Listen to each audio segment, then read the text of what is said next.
Yeah, I believe that Christ's suffering and the demonstration of the kind of physiologic stress that his human body was under is manifested in the Garden of Gethsemane, where it's described that he was sweating blood.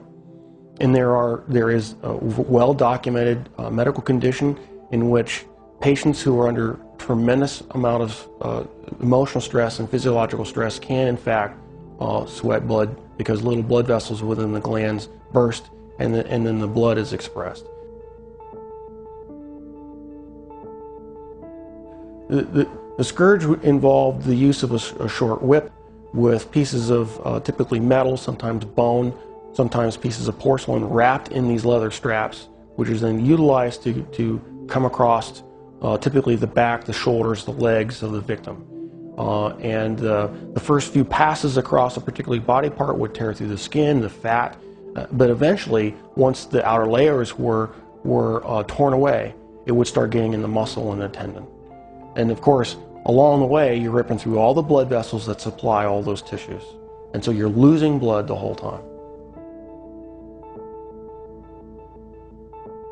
The plant that was described actually had a very long thorn, not the little thorns that we would think from a rose bush. These were thorns that were typically 1.5 to 2 inches in length. The scalp is one of the most vascular portions of our bodies. It had a huge blood supply up there. So then having those thorns shoved down into down onto the bony plate would have gone through all the scalp, which in and of itself would have created a huge amount of blood loss. I've seen people actually bleed to death from just a scalp injury. So it's not a small injury to have, who knows, dozens of these things shoved into your scalp. And so that would have caused more blood loss.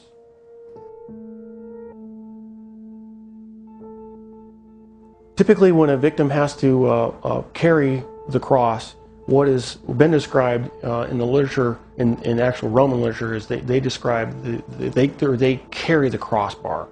And the crossbar is estimated, alone, was estimated to weigh about 110 pounds. And of course, if your arms are stuck out here, wrapped up on the crossbar, and you fall down, you need help getting up.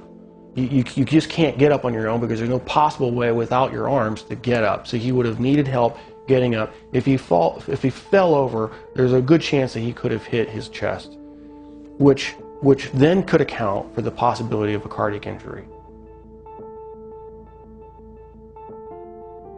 Anatomically, we consider the wrists as part of the hand, and so with the placement of the nails between the radius and the ulna at that position, it still fits the definition of being in the hand, and it's in a position in which the nail won't rip out, which you have to have a solid point of fixation. Another interesting point about the placement of that is the median nerve goes right straight through that particular portion of the wrist, and so there would have been either destruction of the nerve or impingement of the nerve that would have created a tremendous amount of pain, so that every time you try to take a breath, it'd be agonizing. You'd be pushing down on spiked feet, which of course hurt, and then you'd be hanging on spiked arms. And so you alternate from excruciating pain to excruciating pain every time you take a breath. So even if he survives the actual crucifixion, he would have had to survive what I believe to be a lethal injury from the spear, just to find out whether he was alive or not. What's described is the loss of water and blood, and that would entail either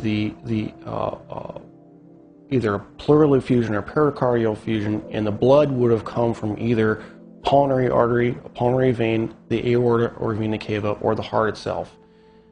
None of those injuries, unless you're treated immediately by a trauma surgeon like myself, with all the advanced equipment that we have, would be survivable after even a few minutes.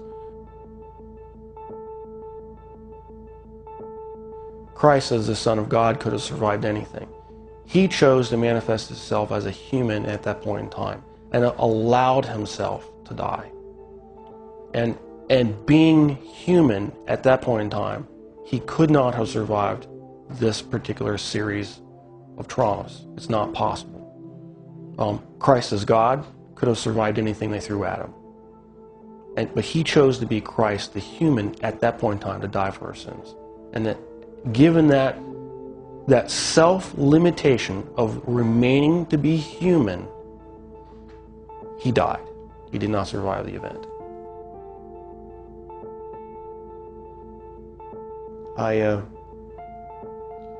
I'm profoundly impacted by it.